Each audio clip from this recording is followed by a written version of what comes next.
sahabat Asana, kita kembali lagi di Ngeronda bersama dengan Engkong. Engkong sehat? Alhamdulillah sehat ya. Bang Ale. Ini pasti gak tahu nih kepanjangan Ngeronda apa. Saya lupa lagi nih. Emang dasar Engkong. Aduh, maklum aja Bang. Ya, ngertiin aja dah. Ngobrolin. Ngobrolin. Ya, udah Abang Ali nurusin dah. Janda mulu mikirin ya. Ngeronda ngobrolin masalah horor yang legenda. Dan legenda ya. Jadi di Indonesia ini Masya Allah ya, banyak sekali legend horor ya. Kalau aku bilang selebriti horor ya. Nah, dan ini menjadi urban legend yang memang diminati oleh banyak kalangan.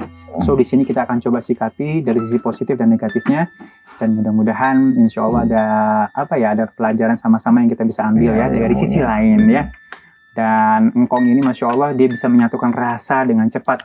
Kalau misalnya di kita ini disebutnya bipolar, jadi dua kepribadian, dan dia bisa in out dalam waktu cepat. Pengen tahu kayak apa aslinya, aku juga bingung ceritanya ketemu langsung sama Engkong ini. Sehat Kong? Alhamdulillah sehat. Dan alhamdulillah Bang Ali sehat. Sehat. Itu belakang sah Bang. Gak apa-apa, masih saudara kita semuanya. Iya udah. Kita ngikut aja ngobrol sini. Mas sehat-sehat mengerti ke belakang sono. Dan saat ini kita sudah bersama saksi hidup dengan Abang Acong. Nah ini Bang Acong punya cerita yang insya Allah akan menjadi pelajaran buat kita. Jadi ada sebuah danau ya, kejadian di danau ya. Iya. Danau ini katanya kotor banget katanya. Betul. Bener ya? Kotor banget, orang sembarangan main buang-buang sampah di sana segala macam, akhirnya bentuk danaunya udah gak kelihatan katanya. Iya betul. Udah ketimbun ame sampah. Iya. Nah dari situ katanya ada sebuah kisah, dan ini masih kerabat ya? Kerabat, saudara. Saudara ya? Boleh diceritain dah kayak apa dah? Ceritain aja. Ya waktu Bang itu Acong. emang saya lagi mau cari rumput. Saya lihat kedua keponakan saya main di pinggir danau itu. Oh ini saudara ini keponakan ya? Dekat banget dong ya? Iya, keponakan. Umur berapa itu? Umur 1 tahun sama 2 tahun. Ya Adik kakak itu. masih kecil banget. Adik kakak itu. Iya. Nah pas saya ngegel, saya kan pulang. Nah, pas pulang, anak itu udah pulang kan. Saya pikir udah pulang lah. Saya juga pulang. Pas sampai ke rumah, saya dengar kok ribut-ribut. Anak ini kemana nggak ada yang ini. Ya saya kasih tahu tadi main di sana gitu kan. Di danau. Di danau. Dicari itu kan, nggak ada tuh, udah cari ada yang lihat lagi. Wah tadi di sana, di jalan sana, di jalan raya tadi ada, dicari sana. Oh berarti ini bocah ngampar ya mainnya bahasanya ya? Iya. Jadi, mungkin penglihatan orang-orang itu kali ya. Di situ lihat ada yang lihat di sana, ada yang lihat di sana, ada yang lihat di sana. Nah, akhirnya dengan penasaran saya, ajak teman-teman keluarga itu ke tempat yang awal saya ketemu dia. Di danau, danau kotor tuh ya. Ada sandal 2 di situ. Ya Allah, itu anak 1 tahun, namanya 2 tahun, gimana sih bisa sampai situ kagak ada yang ngawasin? Enggak. Nah terus akhirnya? Akhirnya ya tetap kalau saya pilih ngasih, tapi yang lainnya enggak. Kenapa? Saksiin satu, saya ngeliat di sana, lagi main di sana. Yang satu saya ngeliat di sana. Cari. Nah akhirnya tetap saya berarti pada andan saya karena pertama saya di situ. Saya kerahkan warga situ nyari di situ.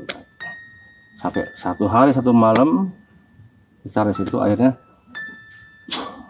ada orang yang punya nyali bagus itulah, sampai siram-siram di danau itu. Akhirnya setelah air keruh gitu dia muncul. Tuh mayatnya itu. Oh, Allahu Akbar. Dua-duanya? Satu-satu dulu. Satu-satu? Satu muncul pertama kakaknya, saya terus berdua cari lagi, semakin yakin kan, jadi semakin ditambah tuh orang yang cari itu, muncul lagi. Nah itu anak-anak main di danau, apa yang jadi apa namanya, ditarik makhluk gaib apa gimana, itu bisa nyemplung ke situ bagaimana? Ya mungkin kayaknya sih seperti itu, karena apa, kejadian yang pertama sampai ke keponakan saya, kejadian hal yang sama gitu. Anak-anak segitu yang di sekitar situ gitu. Kong, bisa itu gak minta tolong ini ditarik gitu, maksudnya dirasain gitu. Iya, memang ada, jadi ada yang bawa ke situ. Kan anak-anak hayal ya, halu kalau kita bilang kan. Jadi seolah-olah tuh itu bocah main di situ, itu ada yang, ayo tong sini, begitu. Allahu Akbar. Jadinya yang dilihat itu bocah ya orang benar dilihatnya itu bocah, padahal bukan orang benar. Terakhir ngelihat jam berapa? Menjelang maghrib? Sekitar jam 2 lah. Setelah zuhur. Setelah zuhur. Setelah zuhur. Itu anak masih ada tuh, masih ada ya? Ada, masih main sekitar situ. Bawa-bawa kayu. Masih main. Berarti kalau dari sisi penglihatan engkong, ini dia ada yang manggil ke sana, ke danau. Ada yang ngajak main ke situ. Gitu. Ih. Bocah turun aja, turun. Tahu-tahu. Drak. Nah, ya satu sisi emang takdir Allah ya. Iya.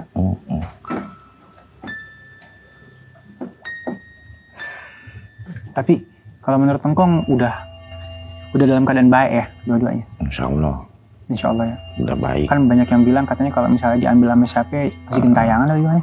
Ya enggak juga sih, ada yang masih belum tenang gitu ya. Tenang. Terutama ya keluarganya ditinggalin. Iya, saya ya sedih. Karena kagak terima kita aja dengarnya ngenes banget, ngenes gitu. Apalagi itu anak masih bocah banget. Oke, kita kembali lagi ke poin dah. Diketemuin sama orang kampung. Satu-satu naik akhirnya tuh Kak. Berarti naik, kalau naik dengan sendirinya berarti kayak ada yang ngelepas begitu? Iya. Dilepas, ngampul ngatas jadinya. Soalnya kaget barang busa-busa itu. Gitu. Kayak dilepeh gitu? Lempar gitu. Kayak lepeh gitu ya. Bawa ke dalam soalnya. Berarti bukan ketemu sama orang diambil begini, bukan? Bukan. Dia sendiri. Ada banyak orang yang cari. Dia muncul sendiri. Gitu muncul satu-satu. Itu setelah 24 jam? Ya. Aduh. Itu ada yang bacain doa apa gimana nggak? Ya ada. Namanya ini orang pintar ya. Dia namanya gitu ya. Di sana sini yang nggak tahu orang mana ya pada datang situ. Dan semua baca doa kali. Berdoa situ.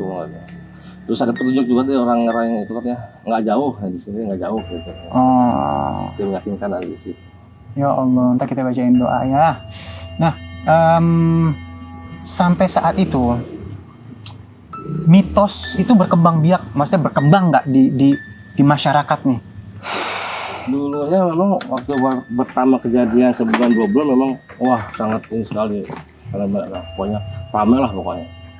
Jangan kan anak-anak gitu, orang dewasa pun kayak nggak berani ya. Itu danau emang kotor, emang bukan danau buat berenang. Udah gitu ya Allah, umur 1 tahun sampai 2 tahun jangankan di danau, di kolam renang aja kalau kagak ada yang jagain bisa kelelep. Iya. Cuman di sini ada satu poin yang Ali garis bawahin kok. Ini kayak dilepeh gitu ya. Iya, kan dilepas gitu jadinya. Itu bocah ditarik ke dalam. Ya mungkin kalau misalnya kita ngambil dari logika, danau itu kan bawahnya pasti lumpur. Nah lumpur kadang-kadang emang ada yang nyeket tuh. Begitu diinjak susah naikin. Apalagi anak umur 1 tahun 2 tahun nih kagak paham cara naikin kaki. Dan mungkin berjalannya dengan waktu akhirnya mungkin kakinya mengecil atau apa. Karena akhirnya lama-lama lepas. Bisa jadi mungkin. Wallahualam. Kalau dari sisi originalnya. Tapi kalau dari sisi kegoiban kita nggak paham nih. Nah kalau menurut tadi gitu kayak ada yang narik-narik gitu kan. Nah ada sebuah kisah sih ini disampaikan oleh para guru, para alim ulama, di mana anak kecil adalah mainanku kata iblis, kata jin. Jadi anak-anak itu mainanku ya Kong ya. Jadi anak-anak tuh kadang-kadang suka, kalau bahasa Jawanya suka dolanan. Iya. Dolanan itu mainan. Main sendiri ngayal. Mau kemana kamu? Aku mau kesini. Kamu jangan kesana dong. Lah bocah ngomong siapa? Itu sama fantasinya dia. Nah mungkin ini anak gua masih kecil dua-duanya punya fantasi. Akhirnya ditarik tadi kayak Engkong itu bilang. Bisa jadi nggak Kong? Bisa kebawa jadi kayak gitu. Sini, ayo sini. Plung. Masuk sekarang gini dah. Kita berdiri di pinggir dari sungai. Sungai ngalir. Kita begini lama-lama halu kan? Lah, lama-lama kebawa, iya. Gitu kan? Dia kan di laut kayak orang ngawang, lama-lama gitu kan. Akhirnya disebutnya mabuk laut. Mabuk jatuh nyemplung mati. Nah, terus habis itu kelanjutannya dimakomin apa segala macam. Itu didoain apa gimana nggak? Doain. Nah, setelah itu juga ya ada kabar-kabar dari tetangga-tangga sebelah itu. Katanya kalau malam ada yang main sepeda-sepedahan gitu kan di sekitar rumah itu. Ya ada sepeda-sepedahan yang di luar itu yang ada bunyi-bunyi. Kincring. Kadang suka ada kayak gitu. Setelah beliau nggak ada anak 2 ini. Oh kedengeran ada yang main sepeda. Masih main gitu. Emang sepedanya dia gitu, bentuknya kecil. Bukan, sepeda orang aja di luar gitu, kadang juga bunyi sendiri gitu. Kayak bahasanya dia balik ke rumah terus mau minjem sepeda tetangga bagaimana? Emang waktu kok serem amat ini. Semasa hidupnya segitu dia. Iya. Sepeda itu dia ada apa yang dipakai sama dia. Oh dia anak-anak ini bawaannya gitu dua ya. Ya Allah. Iya. Dia kemana pun selalu berdua. Punya anak Punya berapa? Dua sih, tiga? 5 sih. 5. Pada saat anak itu kejadian di danau, anak abang yang paling kecil umur berapa?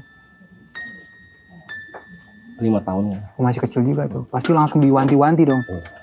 Jangan lu ya, jangan ini segala macam. Kong, ada yang bilang kalau misalnya pas lagi azan, apalagi pas maghrib, itu jangan pada main di luar bocah. Itu bagaimana sih maksudnya? Itu ada ceritanya, benarnya juga begitu. Karena di waktu maghrib, azan ya, itu kan pergantian. Masuk malam. Yang tadinya tengah hari masuk malam, itu bocah masih kelayaban. Baik ya, paling kagak ada sesuatu yang lain. Ganti shift katanya setan Lah ya. iya, pergantian. Itu ada kisahnya katanya setan akan pindah ke belahan bumi yang sebelahnya biar refresh. Iya. Jadi tambah kuat. Itu lagi seliweran. Kalau bahasa kita ya namanya bocah umur 1-2 tahun jangan diumbar. Nah, Kok ada yang mau dikasih nasihatnya nih buat apa yang kita ceritain nih. Jadi kalau kata saya begini, ketika kita ya kemanapun kita jalan, kemanapun kita Sedikit, Kong. masuk. Aku yang potong. Kalau misalnya kita ngambil ngerasain itu anak, boleh nggak? Ngambil apa? Rasa itu anak 2 sekarang. Ya insya Allah kalau itu mah ya kita ambil rasanya anak muda udah bahagia. Jangan deh, ada. Ya, Nggak boleh ya. kasihan. Yang penting intinya kita doain. Terus kita yang masih hidup kita kudu lebih ngerti, kudu bisa bawa keluarga. Gitu. Nah, kalau aku ngambil kesimpulan mungkin ya sedikit ya. Anak itu titipan dari Allah Subhanahu wa Ta'ala. Amanah. Jadi jangan main-main dengan amanah Allah. Kalau misalnya kita nggak bisa jaga amanah Allah dengan akhlak agama, maka Allah ambil lagi dengan caranya yang kita nggak pernah tahu. Iya betul. Allah bilang gini, masalah jangan kan Allah nitipin kita aja. Kalau nitipin namanya abang nih nitipin. Iya bang. Barangnya kagak dirawat saya marah. Ngambek. Iya, tapi kalau misalnya ngerawatnya bener, saya titip lagi yang lain. Kita kan jadinya. Ya kan ya, saya titip lagi yang lain, karena saya percaya gitu kan. Nah kalau misalnya udah begini, bahasanya dititipin anak umur 1-2 tahun, menurut abang nih, diumbar jalan-jalan kagak ada yang ngawasin, wajar nggak? Enggak wajar. Wajar kan? Artinya tanpa pengawasan orang tua, nggak wajar ya. Dan sekarang masih sering terjadi nggak sih di kampung-kampung kita nih? Masih ada cerita-cerita begitu, masih. Iya, nah habis itu dikait-kaitin namanya gaib dah. Udah disalah-salahin yang ke sono jadinya. Iya, Padahal masalahnya mah orang tuanya. Kagak puas pada. Pada ngoh begitu. Dikit-dikit ada dikonektingkan sama, wah emang tuh serem. Disalahin saya lagi yang disalahin. Saya mah agak salah. Ada kalimat gini, ya ilah jin difitnah mulu kerjaannya katanya, emang lu aja yang pada ngebelangsak salah hidup lu gitu kan. Dia nyagi atuh main pada sembrono baik. Ya udah, nanti kembali lagi, anak itu adalah titipan dari Allah Subhanahu wa Ta'ala. Jaga, rawat, maka insya Allah Allah akan cukupi semua kebutuhannya. Apa yang jadi kebutuhan itu anak, makanya ada yang bilang banyak anak banyak rezeki. Iya, bagi orang yang memang paham untuk menjaga anak-anaknya dengan akhlak agama. Nah, itu. Tapi kalau misalnya dia kagak paham ngurus anak, bukan jadi rezeki malah jadi bala. Iya, karena dia gak paham tentang akhlak agama. Bagaimana Kong? Setuju Kong? Setuju, saya setuju. Bang ada yang mau disampaikan, mungkin abang yang ngelihat ini nih, gimana sedihnya nih, sedikit aja dah. Disuruh jaga deh anak-anaknya dah. Ceritain aja. Saya menghimbau kepada warga yang ada sekitar danau. Danau sono. Mana aja yang ada air apa segala macam ya. Dan sekiranya tidak membahayakan untuk anak ya. Iya. Tolong jaga sekiranya anak baru usia 1 tahun sampai 2 tahun. Jangan dibiarkan mereka tuh berkeluyuran sendiri. Iya. Aneh aja kalau pas lagi kolam renang, aneh wanti-wanti tuh gurunya. Guru ingat ya, ente sendirian loh. Ini ngurus 20 anak loh. Sanggup nggak? Kalau nggak sanggup nggak usah ada anak aneh berenang. Nah gituin. Itu yang udah pada gede. Ya udah.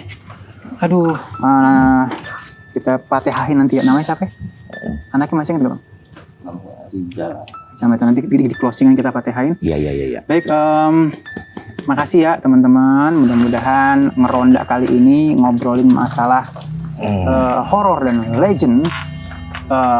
Membuka visual kita dari berbagai macam sisi ya, dan mudah-mudahan ada pelajaran yang kita dapatkan. Doain Kong.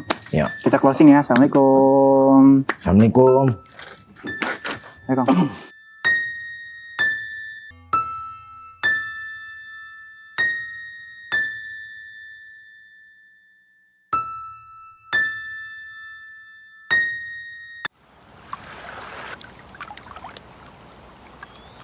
Asana TV.